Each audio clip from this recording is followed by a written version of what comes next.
गिरीश नरेश परेश महेश विलेशय भूषण भो साम्ब सदा शिव शम्भो शङ्कर शरणं मे तव चरणयुगम्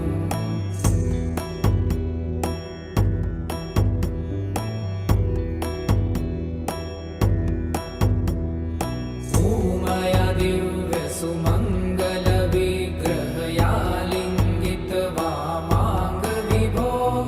साम्ब सदा शिव शम्भो शङ्कर शरणं मे तव चरणयुगम्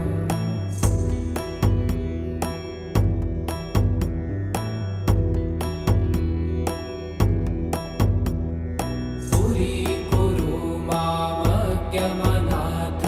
दूरीकुरु मे दुरितं भो साम्ब सदा शिव शम्भो शङ्कर शरणं मे तव चरणयुगम्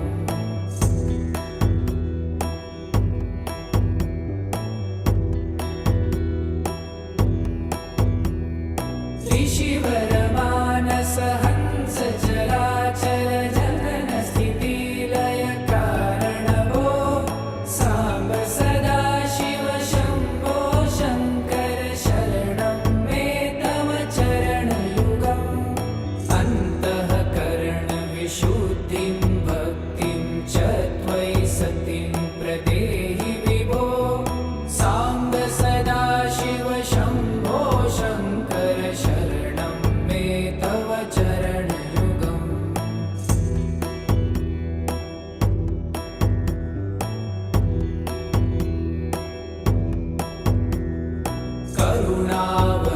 करुणावरुणालयमयि दास उदासस्तवोचितो नहि भो साम्ब सदा शिव शम्भो शङ्कर शरणं मे तव चरणयुगम्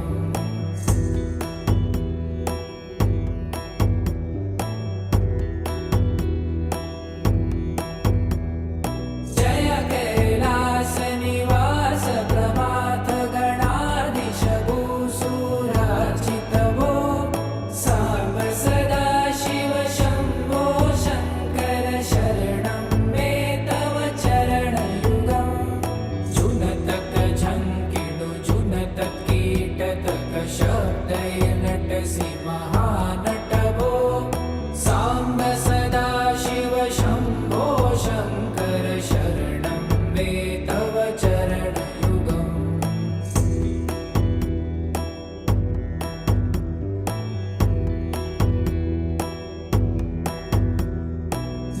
धर्मस्थापन दक्ष त्रक्ष गुरुदक्ष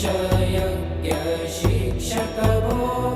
साम्ब सदा शिव शम्भो शङ्कर शरणं मे तव चरणयुगम् दूरीकुरु मामज्ञमनाथं दूरीकुरु मे दुरितं भो साम्ब सदा शिव शम्भो शङ्कर शरणं मे तव चरणयुगम्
देवराज्यसेव्यमानपावनाग्रिपङ्कजं व्यालयज्ञसूत्रमिन्दुशेखरं कृपाकरं नारदादियोगिवृन्दवन्दितं दिगम्बरं काशिकापुरादिनाथ कालभैरवं भजे।